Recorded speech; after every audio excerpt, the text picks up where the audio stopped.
Hey, what's up guys, aarava here, and welcome back to the episode of my F1 2019 career mode. Yesterday, the 31st of August, was a very difficult day for the entire motorsport community, and especially those at the circuit Spa-Francorchamps, as we were met with a tragic passing of French F2 driver Antoine Hubert following a crash in the main F2 feature race.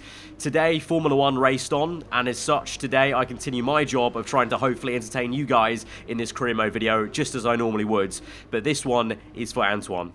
So here we are then, episode number 45 then for the Bahrain Grand Prix in Season 3. If you guys did miss the previous episode, the season opener, then be sure to go check that one out before you see this one, and you'll be caught up on all the driver transfers for this season. But focusing now for this second race of the season and the pecking order and whatnot. Going into this one then, no surprise, no major upgrades for a lot of the team, because I assume everyone will be making upgrades that are kind of towards the end of their R&D tree, so those are going to take longer. You know, the majors, the ultimate upgrades are going to take 2 races minimum to come in there. So no major upgrades for any team really, but you can see now clearly what the pecking order is like in terms of those goals. But like I said last episode, the gaps look deceivingly large, because you've got to remember the scaling of the R&D graph here is a lot smaller than it was last year. So the grid is actually still really quite tight, and that was obviously on display last race at Australia, where the racing was very, very close, and it was a very mixed up season opener, obviously, with the Toro Rossos having major issues and McLaren coming out as the dominant team at Melbourne. But I'm sure at Sakir will be a little bit different this race. I believe it looks like actually we're the only team with one small upgrade, but of course I say small because it's a minor engine power upgrade, but that still will count towards this track for sure as well. Bahrain, very much a power circuit, so that will come in handy, but I think Bahrain's definitely going to be a bit of a more difficult race for us, I think. But let's go then to Saturday and see what we can do over one lap. Bahrain qualifying is nearly upon us, and the drivers look as if they're all geared up to go. I expect we'll be getting underway very shortly. When it comes to getting lap time out of this circuit, it's traditionally been about maximising top speed. Do you simply remove as much downforce as possible, hang on into the corners and max out down the straights? The teams will have arrived with all manner of parts designed to capitalise on the long straights. The cars will be that much harder to drive in the corners, but everyone will be in the same boat. So moving to the first sector then of our first flying lap in Q1 then. The car feeling okay, but very, very stiff for sure, and not very manoeuvrable. I think the drivability definitely I've noticed already from the Alfa Romeo of Season 2 that I had last year to this season now.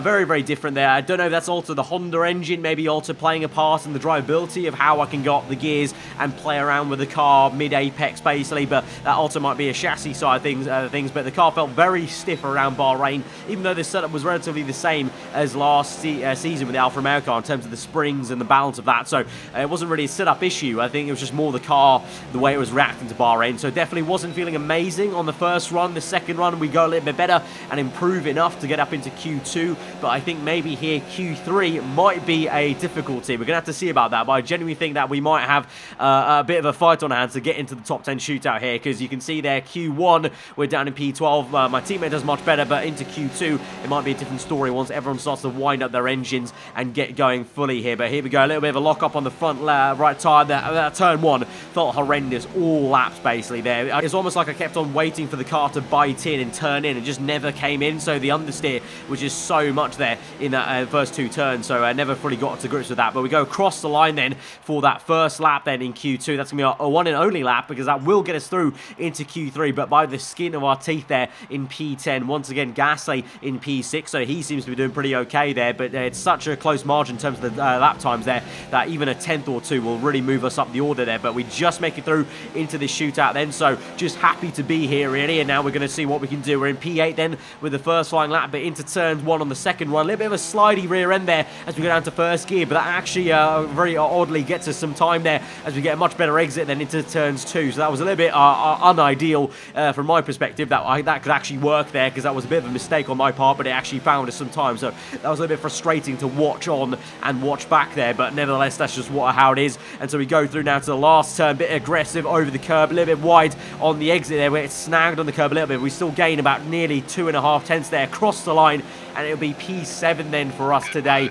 at the Bahrain GP on the grid for tomorrow's race. So all things considered and how the car felt throughout that entire qualifying session, I will very much take that. We do beat Gasly by only a tiny margin there. You can see how close it is between the kind of little packs that we've got of, you know, McLaren, Toro Rosso, and then you've got obviously myself, Gasly and Hamilton there. But a very surprising result for Danica Fiat, the man who replaced me in Alfa Romeo, is up into P4, and Raikkonen actually did make it into the top 10 shootout there. So very surprising there, and also surprising not to see a single Renault. So once again, despite Renault being a top 3 team on paper, they're not even featured in the top 10 shootout, and both Alfa Romeos are. So bit of a mixed up quality in that kind of sense, but once again, it's a Toro Rosso on pole. Devin Butler, though, is the one, and you can see McLaren a little bit closer with Lando Norris splitting the 2 Toro Rosso. So might be a very interesting race once again in the top 10, a very close one. Let's hope so. Let's go to the grid and go to the race. The curtain rises once more then on the desert stage of Sakir as the players take their places for the opening act. Will they enthrall us like they did in 2014 with that titanic battle between Nico Rosberg and Lewis Hamilton? Well, we'll find out shortly as we get underway here in Bahrain. We go racing today around 3.36 miles of the magnificent Bahrain International Circuit, with 15 corners and 2 good passing opportunities into turns 1 and 4. Keep an eye out for drivers locking the front left tyre into the tricky braking zone of turn 10.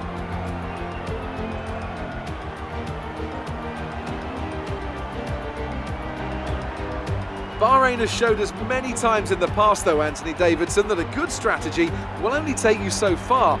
Beyond that, you need good racecraft and you need good consistency. And a little bit of luck too, I'd say. This is one of those circuits where the safety car always seems to come out just at the right time to condense the field together and mix up the cars on different strategies. It's hard on brakes, it's tough on fuel, and the main overtaking opportunity is down into turn 1, where it's easy to outbrake your opponent and potentially have a bit of argy-bargy as well.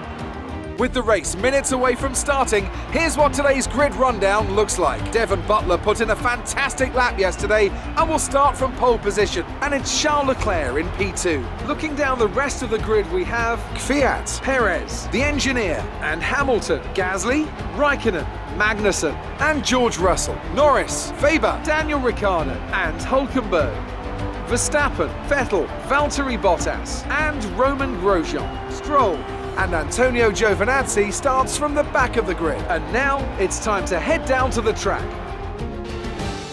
So second race of this season, and grid penalties are already coming into play for some people already, which is a little bit surprising, but there we go. We're up into P5 then on the grid. The strategy will either be a 2 or a 3 stop there. The 3 stop looking very aggressive indeed. I think the 2 stop will just be fine for us. There might be some people that can pull off a 1, but it looks like for our team, I mean, my team aren't even suggesting a 1 stop, so I'm not even going to probably even think about it because I don't think the tyre wear is there with us. And I think the way the car is feeling, you know, very stiff as it was in qualifying, I just get a sense of that stiffness is probably going to mean that we're going to really be pushing the tyres, and that abrasion is going to be quite rough, so I just don't think we can pull it off. And so it's going to be a 2 stop from 1 set of soft tyres to 2 sets of mediums. But if the grid is as close as it was last race, then there'll be plenty of fighting, and there might be opportunity still to get some good points here. But that's exactly what we're aiming for, just good points really, and just trying to get on through these first few races as best we can with the kind of lack of performance we have compared to the kind of cars ahead of us and the McLarens and the Toro Rossos, and apparently an Alfa Romeo of Fiat then. But anyway, nevertheless, from P5 then, elevated position on the grid.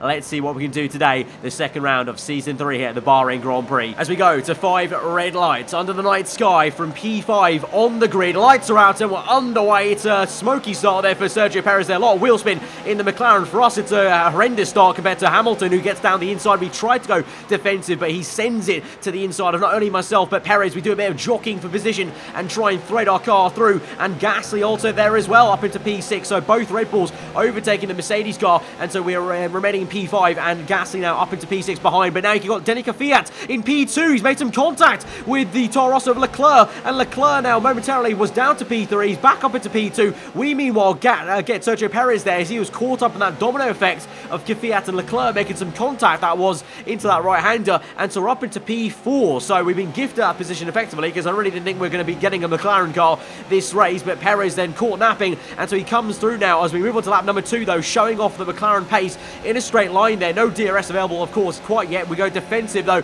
and try to squeeze Perez on the right before going left. We're going to brake a little bit early, try and go for the switchback move. As you can see there, the rear end of Perez there bobs up and down as he hits the curb quite hard at turn 1, so that allows us to get a much better exit. But you can see, look at this speed acceleration that McLaren has off the corner there on the right-hand side. We go a little bit wide on purpose, just trying to see where the space is on the outside. Now we're wheel to wheel. Great racing here with Sergio Perez on lap number 2, but we get it done around the outside to maintain that P4 position, but for how much longer? But meanwhile, my teammate Pierre Gasly hitting some issues, being overtaken here by Lando Norris. This is down the inside. Norris won the people with grid penalties there, so he's making his way through, but I believe Gasly has a little bit of damage on his front wing there, so that might be why he's slow, as now this is, I think, Magnussen overtaking Gasly then in the Williams car on the right-hand side. Also, the Ferrari maybe joining in the party as well. Gasly, for now, maintains that position ahead of the Williams car, and the Ferrari's actually one that goes right around the outside, and it's George Russell in the Ferrari. Fantastic move that is for him. Round the outside of turn 1 there. Caught Gasly basically focusing too much on the Williams car, and just got the job done very easily there. So, decent stuff for him, but unfortunate there for Gasly. That has damage, I think, that is on the front wing. That's why he was so slow into turn 1. So, it's going to be a bit of a struggle for him in this first stint. Meanwhile, for us, we just continue on and try and maintain this P4 position, and actually onto lap number 6 as the tyre wear starts to set in for everyone, basically on the soft tyres at least. I'm actually doing quite well there. The pace is decent. I'm closing up on Kvyat, and I am dropping Sergio Perez here, and Kvyat is actually pressurising Leclerc for P2 a lot more than I thought he would. Devin Butler at the moment out in a commanding lead. You can't even see him on the minimap there. He's got quite a gap to Leclerc, but Leclerc in second place is under pressure from Kvyat, and he's doing a very good job in that old car of mine, the Alfa Romeo from Season 2. So now we move on then. The end of lap number 6, and looking back at Season 2, might just think about coming in for a pit stop at this early stage and try and get an undercut. But behind me then is going to be Sergio Perez, then Hamilton, Raikkonen, Lando Norris, then followed by George Russell, bit of a gap to him,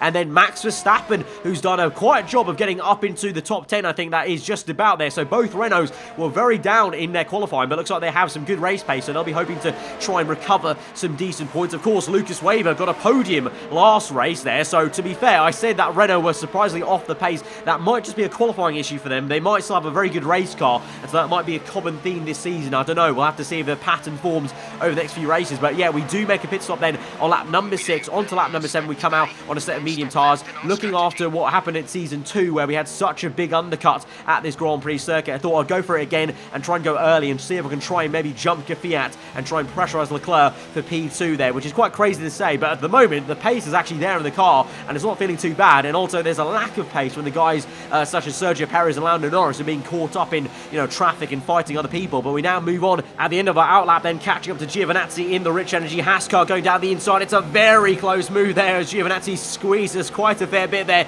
and we have to take to the curb in order to let off and make sure the car doesn't get too unsettled on the rear end. But we make the pass stick, and we get a great exit off the next right-hander. And now we're going to have to try and jostle for position at Grosjean there. Don't have quite the speed I thought I would on the exit there. So, we're getting some great acceleration, some great grip, but the Honda engine still is lacking a little bit of speed. Or there might be a bit of drag reduction needed on the car, because I kind of felt it at Australia that the car just definitely doesn't have that exact oomph in the straight line that Alfa Romeo did last season. So definitely have to look into doing some upgrades on the drag and the engine. But here we go now. Made a move on Gasly, and now it's a massive dive bomb on Nico Hülkenberg into turn 1, and we're up the position there. Almost didn't think I was going to make that work, but just about kept it on the track then, and it's a massive dive. So using the Red Bull's strengths to good use there, under braking, it's so good under brakes. And of course, it was an easy pass on Gasly, who had damage still, and is still carrying damage in this Grand Prix until he makes his pit stop there, which I believe he has just right now, as we move on to lap number 9, and we come out just behind Charles Leclerc. Sergio Perez is the car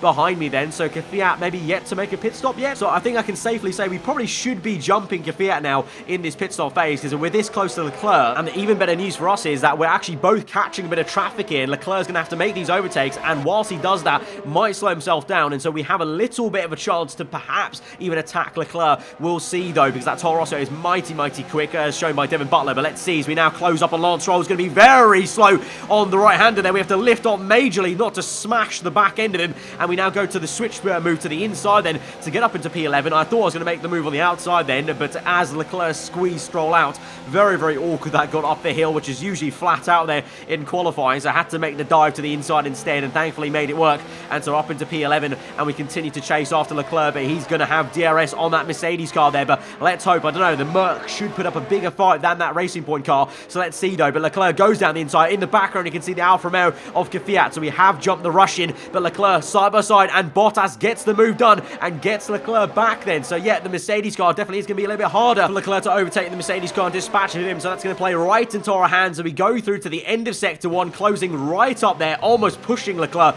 through that right-hander as we go right up the gearbox there. And so we're effectively now sniffing a chance at potentially P2, because remember, Leclerc was P2 on the road, Kvyat was P3, I've jumped Kvyat. Obviously, there are going to be other cars here that may be out of sync of this GP, like that Ferrari up ahead. I believe he started on medium tyres, so that Ferrari, probably both Ferraris of Russell and Ricciardo, are going to be trying a one-stop in this race from mediums to hards. So that's the case. We have some actual overtaking to do ahead of us. You know, Bottas, I think he's going to make a pit stop for a two-stop, but the likes of the Ferrari cars, we actually have to literally overtake them on track, otherwise they're not going to get out of our way, because they're going to make one less stop than us this afternoon, or tonight, I should say. But now you can see Leclerc going and doing battle with Bottas side by side, and Bottas gives him a real good fight, so we close up even more so, but I just can't do anything quite yet. There's no room to move back, but here we go now on the exit of the right hand as we go towards the last corner of this lap, then on lap number 10. Can we make a move to Bottas to the inside there? Leclerc's got him finally into the last corner. We go very, very close margins there, and we just squeeze out Bottas there. Fine margins, just about didn't make any contact there, and Bottas got out of the way. And now as we move on to lap number 11, we're sizing up a move on the Toro Rosso there. He's defenseless without DRS. We fake to the right, go to the left-hand side of the outside of turn 1, close that DRS. We go early on the brakes though to try and switch the move back as Leclerc goes over the bump. We're on the outside for turn 2. He gives us the room. It's now a drag race to the next corner there. Little bit of bumping there as we go very fine margins. It's a lovely, lovely little side-by-side battle between myself and Charles Leclerc. Up into P7, we go very wide on the entry, but we make it stick. And so now we've got that, and so that's booked in. I don't know where that is really in reality, because like I said, we've got Ricciardo up ahead who's on a one-stop here, but in this kind of fight of the top cars, we're effectively in second place here because Butler was way ahead, and we've now got Leclerc, we've got Kvyat, and so we're in that kind of second place, as it were, in the top 10 fight. But now we're going to try and chase after Ricciardo and try and see if we can try and overtake him, because he's going to make one less stop, so he's not going to get out of our way. But saying that, we first have to worry still about Leclerc, because look how fast he is in a straight line with DRS available to him now. Down the inside he goes as we go up the hill. A little bit of contact made there, and the rear end starts to step out. We make a little bit of contact with his side pod there as we just about managed to keep the car going in a straight line there. We're back down the inside, major lock up on the front right. This is a massive battle with Leclerc here. Toro Rosso v Red Bull. I'm sure very nervous signs at the moment on the pit wall for Christian Horner and Franz Tost as Leclerc goes defensive to the inside. Even Kvyat tries to get involved as his nose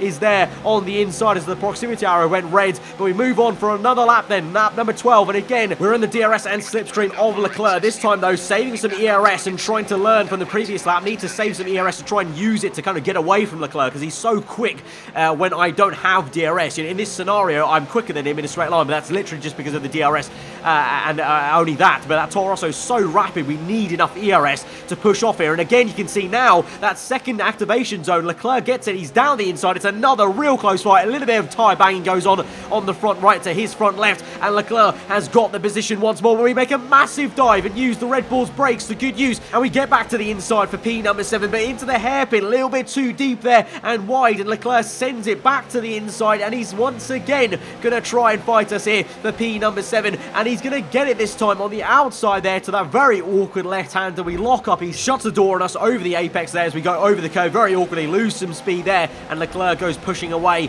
for P number 7 once again on lap number 12, and Kvyat now pressurising us a little bit. But as we move on to lap number 13, we come closing again in the DRS zone for the third time now in this stint. Down inside we go. It's a late lunge, and we're going to have to try our best to squeeze Leclerc to the inside there to try and force him out for turn 2. We just about get that done, and so once again find ourselves in P7 in this Grand Prix. But it's been such a big fight, and we've lost a lot of time to Ricciardo up ahead and any other cars ahead that are on a one-stop here, so we might have just jeopardised, well, not only mine, but a lot of people's races here, because at the moment in the lead is Verstappen on a one-stop there. Of course, he was knocked out in Q2, so basically his free choice of tyres. So Verstappen's P1, Butler P2 on the road. Then you've got the Ferrari of George Russell, I believe, or Ricciardo, I think it is. Either way, one of the Ferrari cars. Then it's myself ahead of Leclerc, Kvyat. Then you've got the two McLarens there just about as Lando Norris goes ahead and overtakes Kimi Raikkonen. But both Alphas doing very well in this race as well. Even Kimi's, just about there for some decent points. And as he comes out of the pit lane, just about there is Lucas Weber for his one and only pit stop here onto hard tyres. Watch out for him and Verstappen. I think both of them will be very much dark horses in this Grand Prix. Now Russell makes a pit stop, so I was actually correct the first time. Then it was George Russell ahead of me then, and we move up into P2 of this Grand Prix. But basically everyone that's just made a pit stop now on lap 15, those are all the one stoppers. So they're going to the end of the Grand Prix now, as we all have to make one more stop. So the fighting may have been quite spectacular and really entertaining, but with myself and Leclerc and Kvyat there, it's jeopardised everyone's races here. But obviously I'm trying to do my own race and trying to fight for position, and if that means trying to fight Leclerc, that means fighting Leclerc. And speaking of that, Leclerc will come knocking once again on lap number 15, and after a few laps of a little bit of rest, Leclerc down the inside, then with DRS up the hill again, that very tricky area where we're just about making it through side by side there, up the hill to the next right-hander, lifting off there mid-apex to make sure we don't crash into him and maintain that P2 position for now. But for how much longer there? We don't have too much ERS in the tank as well once we use some down this back straight, and Leclerc is also there with Kvyat and also the McLaren as well. With the top four, you've got the four cars here covered by just about a second, I would say, as we go through the last corner, a little bit awkwardly over the bump and a little bit wide on the exit curve. That's going to slow us down, and now Leclerc comes through, DRS open, but look at the Alfa Romeo and the McLaren there. We're going to get overtaken by 3 cars on the main straight there, as the DRS and slipstream is so powerful. These cars are so quick now in Season 3 with the engine upgrades and no R&D reset into this season then. And so it's Sergio Perez who's ahead of us now in P4. We're down to P5 in a blink there as as now Kvyat is in P2 and Leclerc is in P3 then. So that Russian in the Alfa Romeo is doing a wonderful job there to say that Alfa Romeo are, I think, the 3rd or 4th worst team on the grid on the R&D chart here, and he's up here in P2. Absolutely amazing stuff. But now as we move on to lap number 16 then, Perez and Leclerc in. We follow them in with a little bit of slipstream, but we continue on, and now we're going to signal to our team to maybe box in this lap. We're going to push very hard to try and catch up to Kvyat, because we should, on paper, technically be able to close up that Alfa Romeo car. It's a lot worse of a car than the one I'm driving right now in this Red Bull, so we should be able to try and close up. We're going to do the opposite to what he does, so he actually stays out, so I'm going to confirm to come in then after I even boxed in and radioed to come in. I was going to basically just follow him in and do the opposite of what he did. So if he was to come in that lap, I would probably continue on for one more lap, but he stayed out, so we come in indeed on that lap for another set of medium tyres. Then as we go down the pit lane, then the question will be, where on earth is Charles Leclerc and also Sergio Perez here in the McLaren and the Toro Rosso respectively? As we go down, it seems like a very empty main straight there, I can't lie, but here we go now on the exit of the pit lane then. Can get the full power down as we go into turn 1. It's a Ferrari that will be there just ahead of a gaggle of cars, the Toro Rosso, and we go side by side and make some contact with Ricciardo's front wing, and we just maintain the lead ahead of Dan Ricciardo, the Australian, in the Ferrari. On the one stop he is, along with his teammate George Russell, and so he's done well to even get that close to us and jump us nearly there in the pit stop phase. So a great strategy, and I would say probably the one stops, a lot of them are going to be very powerful around here. And like I said, watch out for the 2 Renaults. We haven't seen them so far much in this Grand Prix, but I believe they're probably ahead of us, I would say. But we maintain the lead then ahead of Leclerc. We jumped in with the overcut effectively there, as well as Sergio Perez. We go now side by side as he breezes past us with DRS into turn 1. But we go now back to the racing line, try and cut in for a tighter line, go for that switchback move once again into turn 1, round the outside for turn 2, and get up into P7. And now, can we chase after Dan Kvyat? That will be the question. And can I try and drop Leclerc once and for all in this Grand Prix? His teammate Butler has been dominating this entire Grand Prix, but Leclerc in the traffic, maybe that's the weakness of the Toro Rosso. Maybe the Toro Rosso this season is like the Red Bull of old. Like, once it's in traffic, it's beatable, but when it's not in traffic, it is an absolute machine. That might just be the meta for this entire season. We'll have to see how it shakes out with the patterns and whatnot. Like I said, with the Renaults having good race pace versus quali pace, we just don't know until we actually do a few races and kind of see a pattern forming. But now we go on and try to chase after the Russian Dan Kvyat in the Alfa Romeo car. And 2 laps later, as we move on towards lap number 21, we're in the slipstream here. DRS, we set the fast lap of the Grand Prix then, so some really good pace on these new set of medium tyres, and we're up into P6 as we aggressively go back to the inside to defend the position there. Lock up on the front right, but we're up into P6 then. But the likes of Magnussen up ahead of us in the Williams, he's legit there. He's on the one stop. The 2 Renaults, I believe, actually at this point I can confirm, the 2 Renaults are ahead of us on a one stop as well. So they've done absolute madness here, as well as the Ferrari cars as well in there. So a great job from everyone involved on those one-stops there, from the mediums to the hards. We go defensive once again on Kvyat, lap 22, then into turn 1. So much defending we've done into this corner, this race, and so much fighting we've done in the first sector, but once again, we were just able to pull it through on the outside. But despite that, Kvyat gets an absolutely stonking exit there, and he's going to make a move to the inside. We have to go very aggressive, squeezing him through on the right there, on the outside. Then he goes over the curve very awkwardly, and we're able to maintain that position due to that. And now I'm praying I can try and push away from him and try and catch up to Magnussen. But on lap 23, it's not going to happen. What's going to happen? Surprise, surprise. Kvyat once again comes through to the inside of turn 1. We have another battle there. It's a really late move, though, that time round. On lap 23, I really didn't think that he was going to make that dive, because I kept looking back on my car on the main straight and just thought, nah, that's too far for him to make a move. But lo and behold,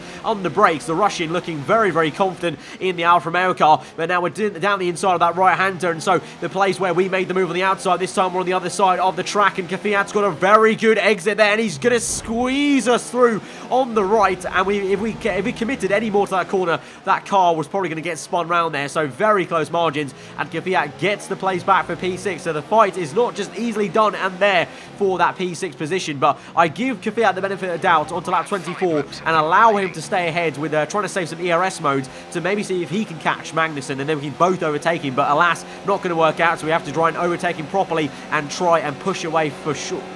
And try now finally push away on lap 25, because it's not going to work out. I don't think he has the pace to close up on Magnussen. I do. I just need to make sure I get out of the DRS zone of him, and we eventually thankfully do that on lap 25. Get the head down, set the fast lap of the Grand Prix once again as we move on to lap 26. Then we're going to breeze past Magnussen for P5 in this Grand Prix. Then of course his tyres will be very worn indeed, hard tyres on that one stop there, so hopefully we can just push on and maintain this P5 then to the end of the Grand Prix. But Lucas Weber is up ahead in P4. Remember, he was, behind a Haas car at one point in this Grand Prix. Then up ahead is George Russell in the Ferrari in P3. Second place is Max Verstappen. Verstappen started P15 in this Grand Prix, and he is in P2 right now. And then meanwhile, Devin Butler has been the man that's been dominating this Grand Prix from lights to flag pretty much there. But it's a massive kudos to the Renault boys there. They clearly have a lot of race pace. They may not have qualifying pace, but they have race pace, and they have a lot of great tyre wear, it would seem, to make the one-stop work out there. And they've both done amazingly. So really, Renault are still very much in there. They've carried forward a lot of their race dominance from last season. So although Toro Rosso and McLaren might be grabbing the headlines in qualifying, it's Renault that might be the force to be reckoned with in the races. You never know. But Butler is obviously still in a comfortable lead at the moment. Of course, he was the one who had that damage in the last race there. So it's an overdue win, I feel. So as we move through to the last lap of the Grand Prix, it is Devin Butler, my F2 rival and arch nemesis from the F2 days, who's going to win the Bahrain Grand Prix, the second round of this season for Toro Rosso there. Verstappen second place, third place George Russell in the Ferrari, which is bonkers to say if you consider where Ferrari are in the pecking order there. I think they're the third worst team on the grid, and Russell's done a madness for the podium here today, so kudos to him. And we're going to come through in a very hard fought and well earned, I would say, P5 position at the Bahrain Grand Prix. Okay, pick up rubber and bring it home.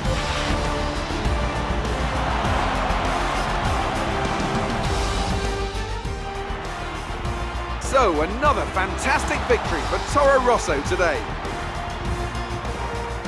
Tell me, Ant, how did they manage to achieve this win? Well, they certainly stood out as a driver with tons of confidence on the track. I think their ability to keep their cool, even during some of the more hectic parts of the race, meant they were able to capitalise on the mistakes of other drivers, giving them the opportunity to make their way to the top spot with ease.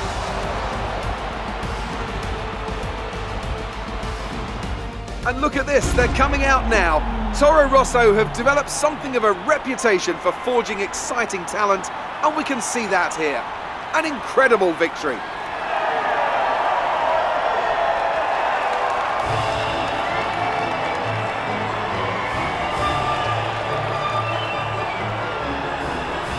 So there we have it then, Season 3, clearly a new era then, as Devin Butler gets his very first win in this F1 2019 career mode of mine in first place there. Verstappen though, what a drive, P15 to P2. The Renaults looking very good there. Drivers' Championship then, we're P6 with Gasly in P8. Obviously it's so early days, but Perez leads the way from Butler to Weber to Verstappen and then Norris. It's such a close fight at the moment there in terms of the points differences between there, but of course only 2 rounds gone. We've got so much longer to go in Season 3, but right now the signs are it's going to be a very, very close championship fight between maybe multiple drivers. Would be great to see. In the constructors as well, Renault are top, which is pretty crazy to think about considering they've been so poor in both qualifying sessions. They've been so under the radar, but yet, of course, that race pace comes in, the consistency comes in, and so they lead the way ahead of McLaren and Toro Rosso, the two teams that have got race wins so far this season. So in the constructors, might be a very close fight, and it might be a 3-4-way fight perhaps if we can get involved as Red Bull, if we can get involved properly with Toro Rosso, McLaren and Renault. Could be a 4-way fight for the constructors as well. You know, you just can't say, you know, maybe in Ferrari and Mercedes come back into it. Alfa Romeo look very good this race as well. You know, never say never. So it's looking like a very fantastic Season 3 might have upon us here with how close things are and how, you know, random things are so far in the races in terms of consistency and, you know, who's going to go out there and win the races and who gets in traffic and whatnot. Yeah, it's looking really, really good. So we come through to the end of the Grand Prix, then get an extra 400 resource points for getting our contract objectives. So that's going to be very useful for us then. But also, to saying that though, there's actually not too many upgrades we can really do because obviously we're still waiting on an ultimate upgrade for the aero side, ultimate upgrade for the chassis side as well. So we can't really actually do anything on those parts of the R&D tree. So the only part that was left was the engine side, the engine power, the major engine power. So I thought I may as well go for it. I kind of almost thought about saving resource points for later on in the season, but I thought you may as well. I have to wait till Azerbaijan for those aero and chassis upgrades, so I may as well do an upgrade on the engine side that will also come in for Azerbaijan. So we'll have 4 upgrades then, 3 ultimates and 1 major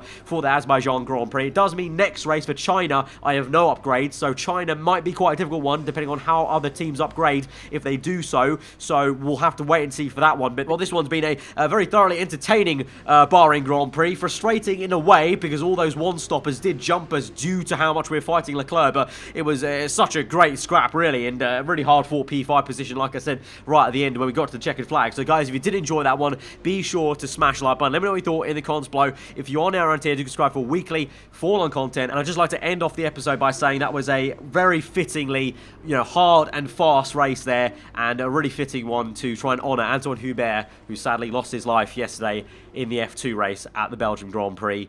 That one was for you, Antoine.